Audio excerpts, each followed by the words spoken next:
Day 3 of men's Olympic basketball is now in the books. All 4 of these games have been played. Let's talk about all of them. In the first game of the day, Spain gets a win on the board, defeating Greece 84-77. And firstly, I gotta talk about Giannis, because he tried his best to do another carry job. 27 points, 11 rebounds, 5 assists.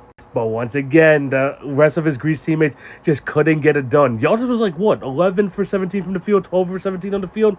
He just needed a little bit else from someone else, and he just couldn't get it.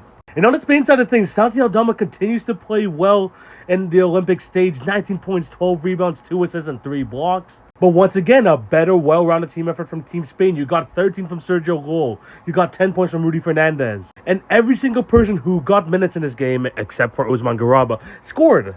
I mean, it's very telling that they finished with more 3-point field goals than 2-point field goals, 15 for 31. They were just on fire and they couldn't be stopped. Greece is more than likely eliminated, but Spain stays in it. Next up, Team Canada qualified for the quarterfinals, defeating Australia 93-83.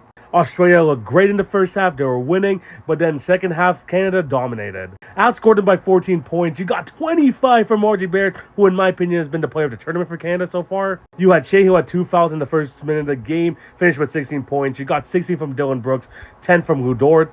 Just a great all-around team effort from Team Canada, and when they were locking down defensively in the second half, they were also converting on the other end. People like Ken Burch and Dwight Powell deserve some love. Team Canada are looking as good as advertised, and as a Team Canada fan, that's all you can ask for. Next up, probably the craziest game of the day, France defeating Japan to advance to the quarterfinals 94-90. And dare I say it, Japan was the better team for 95% of the game. Before Rui Hachimura got ejected, he had 24 points. He was absolutely on fire. And the guy who was carrying in his place, Yuki Karimura, finished with 29 points.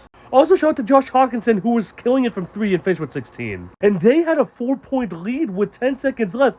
But out of nowhere, Mathieu Strazel, the French point guard, hits a 3 and 1 to send the game into overtime. Now, I'm going to be completely honest. Was it a 4-point play? It's very debatable. They probably got the nice little French call over there.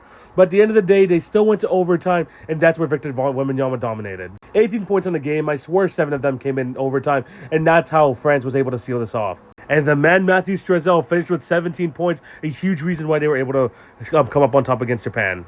And look, man, it kind of sucks that Japan weren't able to pull this out if it was going to be a massive upset. But France did their thing in overtime. They were able to advance to the next round. And shout out to Japan for just putting their best effort out there. By the way, Yuki, you can shoot different shots in overtime. He was freaking chucking it out there. But France got the win and they advanced. Last but not least, we have Germany advancing to the quarterfinals as they defeat Brazil 86-73. They're the World Cup champions for a reason. They did very well defensively in this one, holding Brazil to only 40% from the field. And the stars played like stars for Germany. 20 points for Dennis Schroeder on 54% from the field. You had Franz with 17 points, who played great, and also Isaac Bonga with 15. They take care of business and now going on to the knockout stage. And you just can't sleep on this Germany team. They have just as good of a chance, if not better, than teams like Canada and France to dethrone the US. Great win for the FIBA World Champs. Then we got 2 games tomorrow, including the anticipated rematch between USA and South Sudan. Shout out to all the new fans from South Sudan onto the page. Let's see if you guys can make it an absolute instant classic versus the US tomorrow.